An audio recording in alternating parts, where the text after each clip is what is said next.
கிறிஸ்துவுக்குள் பிரியமானவர்களே, உங்கள் யாவருக்கும் ஆண்டவராகிய இயேசு கிறிஸ்துவின் இனிய நாமத்தினாலே உங்களை நான் வாழ்த்துகிறேன். நாம் ரோமருக்கு எழுதின நிருபத்தை குறித்து தியானித்து வருகிறோம். அதிலே முதல் 5 அதிகாரங்களை நாம் தியானித்து முடித்திருக்கிறோம். இப்பொழுது 6வது அதிகாரத்திலும் கூட முதல் 8 வசனங்களை தியானித்து முடித்திருக்கிறோம். இன்று 9வது வசனத்திலிருந்து இந்த 6ஆம் அதிகாரத்தை உங்களோடு கூட நான் தியானிக்க விரும்புகிறேன். பிரியமானவர்களே, 9வது வசனம், மரித்தோரில் இருந்து எழுந்த கிறிஸ்து இனி மரிப்பதில்லை என்று அறிந்திருக்கிறோம். மரணம் இனி அவரை ஆண்டு கொள்வதில்லை என்று சொல்லி அங்கே பவுல் குறிப்பிடுவதை பார்க்கிறோம். கிறிஸ்துவின் மரணமும் உயிர்த்தெழுதலும் நித்தியமானவை. அவர் பாவத்தின் மீது முழுமையான வெற்றியை பெற்றுள்ளார் என்பதை இது குறிக்கிறது. இதற்கு ஆதாரமாக வெளிப்படுத்தின விசேஷம் 1ஆம் அதிகாரம் 18ஆம் வசனத்தை நாம் வாசிப்போம். மரித்தேன், ஆனாலும் இதோ சதா காலங்களிலும் உயிரோடு இருக்கிறேன். ஆமேன். நான் மரணத்திற்கும் பாதாளத்துக்கும் உரிய திறவுகோள்களை உடையவனாய் இருக்கிறேன் என்று சொல்லி அங்கே சொல்லுவதை பார்க்கிறோம். அதாவது கிறிஸ்துவின் நித்திய ஜீவன் மற்றும் மரணத்துக்கு மீதான அதிகாரத்தை அந்த வசனம் நமக்கு சொல்லுகிறது. அப்போஸ்தலர் நடவடிக்கைகள் புஸ்தகம் 2ஆம் அதிகாரம் 24வது வசனத்தை நாம் வாசிப்போம்.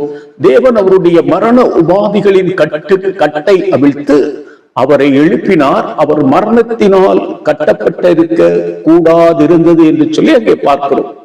இங்கும் அவர் இனி மரிப்பதில்லை என்பதையே நினைவுபடுத்துகிறது. அவர் நிச்சயமாக தேவ சமூகத்திலே தேவனோடு கூட இருக்கிறார் என்பதை இந்த வசனமும் நமக்கு சொல்லுகிறது. எபிரேயர் 7:25 நாம் வாசிப்போம். மேலும் தமது மூலமாய் தேவனிடத்தில் சேர்கிறவர்களுக்கு வேண்டுதல் செய்யும்படி அவர் எப்பொழுதும் உயிரோடு இருக்கிறவராகையால் அவர்களை முற்றி முடிக்க ரட்சிக்க வல்லவருமாயிருக்கிறார் என்று சொல்லி இங்கேயும் தேவன் நித்திய காலமாக வாழ்ந்து கொண்டிருக்கிறார். அவருக்கு மரணம் இனி இல்லை என்பதை இந்த வசனம் நமக்கு சுட்டி காட்டுகிறது. அதாவது நம்முடைய பாவங்களுக்கு ஒரே தரம் மரித்த ஆண்டவராகிய இயேசு கிறிஸ்து இனி மரணத்தை காணாமல் நித்திய காலமாய் ஜீவனுள்ளவராய் தேவனோடு இருக்கிறார் என்பதை பவுல் இந்த 9ஆம் வசனத்தின் மூலம் நமக்கு தெளிவுபடுத்த விரும்புகிறார். பிரியமானவர்களே, 10வது வசனத்தை நாம் வாசிப்போம். அவர் மரித்தது பாவத்துக்கென்று ஒரே தரம் மரித்தார். அவர் பிழைத்திருக்கிறது தேவனுக்கென்று பிழைத்திருக்கிறார் என்று சொல்லி இந்த வசனம் நமக்கு சொல்லுவதை பார்க்கிறோம். இயேசு கிறிஸ்து பாவத்தின் மீது இறுதி வெற்றியை பெற ஒரே முறை சிலுவையில் மரித்தார். இப்போது அவர் நித்தியமாக தேவனுக்காகவே ஜீவிக்கிறார் என்பதை இந்த வசனம் குறிக்கிறது. இதற்கும் ஆதாரமாக ஒரு சில வசனங்களை பார்ப்போம். எபிரேயர் 9:28, கிறிஸ்துவும் அநேகருடைய பாவங்களை சுமந்து தீர்க்கும்படி ஒரே தரம் பலியிடப்பட்டு தமக்காக காத்து கொண்டிருக்கிறவர்களுக்கு ரட்சிப்பை அருளும்படி 2ஆம் தரம் பாவமில்லாமல் தரிசனமாவார் என்று சொல்லி இந்த வசனம் சொல்லுகிற. ஆம் பிரியமானவர்களே, அவர் ஒரே தரம் நமக்காக பலியாகி மரித்து அடக்கம் பண்ணப்பட்டு 3ஆம் நாளிலே உயிர்த்தெழுந்து இன்றும் ஜீவனுள்ளவராய் தேவனிடத்திலே இருக்கிறார். அவர் இன்னும் மீண்டும் வருவார் என்று சொல்லி இந்த வசனம் நமக்கு சொல்லுகிறது. 1 பேதுரு 3:18 வாசிப்போம்.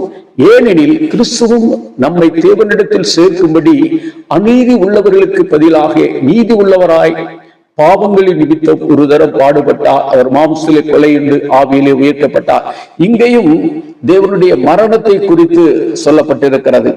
ஆகவே தேவன் அந்த இனி மரிப்பதில்லை, மரணம் அவரை ஆட்கொள்ளவில்லை என்பதை நாம் தெளிவாக புரிந்து கொள்ள முடிகிறது. இன்னொரு வசனத்தை கூட பார்ப்போம். 2 கொரிந்தியர் 5:15, பிழைத்திருக்கிறவர்கள் இனி தங்களுக்கென்று பிழைத்திராமல் தங்களுக்காக மரித்து எழுந்தவருக்கென்று பிழைத்திருக்கும்படி அவர் எல்லோருக்காகவும் மரித்தார் என்று நிதானிக்கிறோம். நாம் எல்லாருக்காகவும் அவர் மரித்து இந்த நாளிலே அவர் ஜீவனோடு கூட தேவ சமூகத்தில் இருக்கிறார் என்பதை நாம் அறிந்து கொள்ள வேண்டும். ஆகவே அவர் மரித்தது பாவத்துக்கென்று ஒரே தரம் மரித்தார். அவர் பிழைத்திருக்கிறது தேவனுக்கென்று பிழைத்திருக்கிறார் என்பதை எளிதாக இந்த வசனத்தின் மூலம் நாம் அறிந்து கொள்ள முடியும். பிரியமானவர்களே, 11ஆம் வசனத்தை பார்ப்போம். அப்படியே நீங்களும் உங்களை பாவத்திற்கு மரித்தவர்களாகவும் நம்முடைய கர்த்தராகிய இயேசு கிறிஸ்துவுக்குள் தேவனுக்கென்று பிழைத்திருக்கிறவர்களாகவும் எண்ணிக்கொள்ளுங்கள். பாவத்துக்கு மரித்தவர்கள் நாம் இயேசு கிறிஸ்துவை இணைக்கப்பட்டது மூலம் பழைய பாவ சுவாபத்தின் கட்டுப்பாட்டில் இருந்து நாம் விடுவிக்கப்பட்டவர்கள். தேவனுக்கென்று நாம் இப்பொழுது பிழைத்திருக்கிறவர்கள். இப்போது நாம் கிறிஸ்துவுக்குள் புதிய வாழ்வை பெற்று தேவனுக்கு உகந்தவர்களாக வாழ்ந்து கொண்டிருக்கிறோம். இவற்றை எண்ணிக்கொள்ளுங்கள் என்று சொல்கிறார். இது விசுவாசத்தால் உறுதியாக நம்பி நாம் அன்றாட வாழ்க்கையில் கடைபிடிக்க வேண்டிய ஒரு ஆவிக்குரிய உண்மையாக பவுல் சொல்வதற்கான காரியம், பவுல் இங்கே சொல்ல வருவதற்கான காரியம், அப்படியே நாமும் பாவத்துக்கு மரித்தவர்களாகவும் நம்முடைய கர்த்தராகிய இயேசு கிறிஸ்துவுக்குள் தேவனுக்கென்று பிழைத்திருக்கிறவர்களாகவும் நாம் என்ன செய்ய வேண்டும்? எண்ணிக்கொள்ள வேண்டும். நாம் அப்படி ஒரு நம்பிக்கையை ஏற்படுத்திக் கொள்ள வேண்டும் என்று சொல்லி பவுல் சொல்வதை இங்கே பார்க்கிறோம். 12ஆம் வசனத்தை பார்ப்போம். ஆகையால் நீங்கள் சரீர இச்சைகளின்படி பாவத்திற்கு கீழ்ப்படியத்தக்கதாக சாவுக்கேதுவான உங்கள் சரீரத்தில் பாவம் ஆளாதிருப்பதாக என்று சொல்லி பவுல் இங்கே சொல்லுகிறார். சாவுக்குரிய நம்ம உடலில் பாவம் ஆட்சி செய்யவோ அல்லது அதன் தீய இச்சைகளுக்கு நாம் அடிபணியவோ அனுமதிக்க கூடாது என்பதை இந்த வசனம் நமக்கு வலியுறுத்துகிறது. விசுவாசிகள் தங்கள் உடலை பாவத்திற்கு பயன்படுத்தாமல் முழுமையாக கடவுளுக்கு அர்ப்பணித்து வாழ வேண்டும் என்பதே இந்த வசனத்தின் முக்கிய போதனை ஆகும். கொலோசியர் 3:15 பார்ப்போம். ஆகையால் விபச்சாரம், அசுத்தம், மோகம், துரிச்சை, விக்கிராராதனையான பொருளாசை ஆகிய இவைகளை பூமியில் உண்டு பண்ணுகிற உங்கள் அவயவங்களை அழித்து போடுங்கள். இப்படிப்பட்ட பாவங்களை நமக்கு உண்டு பண்ணுகிற அந்த அவயவங்களை என்ன செய்யுங்க? அழித்து போடுங்க. தேவனுடைய பிள்ளைகளாக நாம் மாறும் பொழுது தேவன் நமக்கு இப்படிப்பட்ட அவயவங்களிலே, நம்ம மாம்ச இச்சைகளிலே, பாவங்களிலிருந்து விடுதலை கொடுத்திருக்கிறார் என்று சொல்லி நாம் பார்க்கிறோம். அதே 1 பேதுரு 2:11 பாருங்கள். பிரியமானவர்களே, அந்நியர்களும் பரதேசியுமா இருக்க நீங்கள் ஆத்துமாவுக்கு விரோதமாய் போர் செய்கிற மாம்ச இச்சை கெட்ட விட்டுகளை விலகுங்கள் என்று சொல்லுகிறார் பேதுரு. ஆம், நாம் அந்நியர்களும் பரதேசியுமாய் இருந்தோம். ஆனால் தேவன் நம்மை தேடி வந்தார். சிலுவையிலே மரித்து அவருடைய இரத்தத்தாலே கழுவப்பட்டு மீட்கப்பட்ட நாம் அவருடைய பிள்ளைகளாக இருக்கிறோம். இப்பொழுது நாம் அந்நியராக இல்லை, தேவனுடைய பிள்ளைகளாக இருக்கிறபடினாலே இப்படிப்பட்ட மாம்ச இச்சைகளை விட்டு நாம் என்ன செய்ய வேண்டுமாம்? விலக வேண்டும் என்று சொல்லி இந்த வசனம் நமக்கு சொல்லுகிறது. பாவ இச்சைகளில் விழுந்து பாவம் செய்து சாவுக்கு ஏதுவான, அதாவது மரணத்துக்கு ஏதுவான நம்முடைய சரீரத்தை பாவ ஆளுகைக்கு ஒப்புக்கொடாமல் அல்லது பாவத்திற்கு அடிமையாகாமல் பார்த்து கொள்ளுங்கள் என்று பவுல் சொல்லுகிறார் என்பதை நாம் புரிந்து கொள்ள வேண்டும். 13ஆம் வசனத்தை பாருங்கள். நீங்கள் உங்கள் அவயவங்களை அநீதியின் ஆயுதங்களாக பாவத்திற்கு ஒப்புக்கொடாமல் உங்களை மரித்தோரிலிருந்து பிழைத்திருக்கிறவர்களாக தேவனுக்கு ஒப்புக் கொடுத்து உங்கள் அவயவங்களை நீதிக்குரிய ஆயுதங்களாக தேவனுக்கு ஒப்புக் கொடுங்கள் என்று சொல்லி இங்கே பவுல் சொல்லுகிறார். இதன் மூலமாக விசுவாசிகள் தங்கள் உடலின் பாகங்களை, அவயவங்களை பாவத்திற்கு பயன்படுத்தாமல் தேவனுக்கு பிரியமான நற்செயல்களுக்கு பயன்படுத்த வேண்டும் என்பதே இங்கே தெளிவாக சொல்லப்படுகிறது. 1 கொரிந்தியர் 6:20 வாசிப்போம். கிரயத்துக்கு கொல்லப்பட்டீர்களே, ஆகையால் தேவனுக்கு உடையவைகளாகிய உங்கள் சரீரத்தினாலும் உங்கள் ஆவியினாலும் தேவனை மகிமைப்படுத்த வேண்டும். நாம் இப்பொழுது தேவனுடைய பிள்ளைகளாக இருக்கப்படினாலே நம்முடைய சரீரத்தினாலும் ஆவியினாலும் என்ன செய்ய வேண்டுமாம்? தேவனை மகிமைப்படுத்த வேண்டும் என்று சொல்லி இங்கே கொரிந்தியருக்கு எழுதிய நிருபத்திலே பவுல் சொல்வதை பார்க்கிறோம். பிரியமானவர்களே, 2 கொரிந்தியர் 6:1 கூட நம்ம இதற்கு ஒப்பீடாக வாசிக்கலாம். இப்படிப்பட்ட வாக்குத்தத்தங்கள் நமக்கு உண்டாயிருக்கிறபடினால் பிரியமானவர்களே, மாம்சத்திலும் ஆவியிலும் உண்டான எல்லா அசுசியும் நீங்க நம்மை சுத்திகரித்துக் கொண்டு பரிசுத்தமாக்குதலை தேவ பயத்தோடு பூரண கடவோம். இந்த வசனம் என்ன சொல்லுகிறது? நாம் நம்மிடத்த எல்லாவற்றையும், நமக்கு தேவனுக்கு பிரியமில்லாத மாம்சத்திலே செயல்படுகிற எல்லாவற்றையும் நாம் என்ன செய்ய வேண்டும்? சுத்திகரித்துக் கொண்டு பரிசுத்தமாக்குதலே நாம் நம்மை பரிசுத்தப்படுத்தி தேவ பயத்தோட அதை பூரணப்படுத்த வேண்டும் என்று சொல்லி இந்த வசனம் சொல்லுகிறது. மத்தேயு 6:24 படி பார்த்தால், நாம் தேவனுக்கும் உலகத்திற்கும் ஊழியம் செய்ய முடியாது.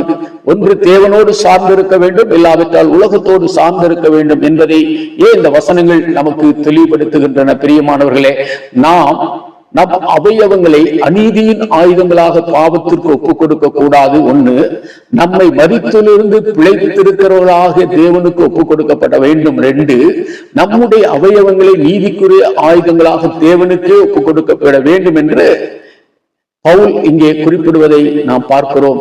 14 வசனத்தை பாருங்கள். நீங்கள் நியாய பிரமாணத்திற்கு கீழ்ப்பட்டிராமல் கிருபைக்கு கீழ்ப்பட்டு இருக்கிறபடியால் பாவம் உங்களை மேற்கொள்ள மாட்டாது என்று சொல்லி பார்க்கிறோம்.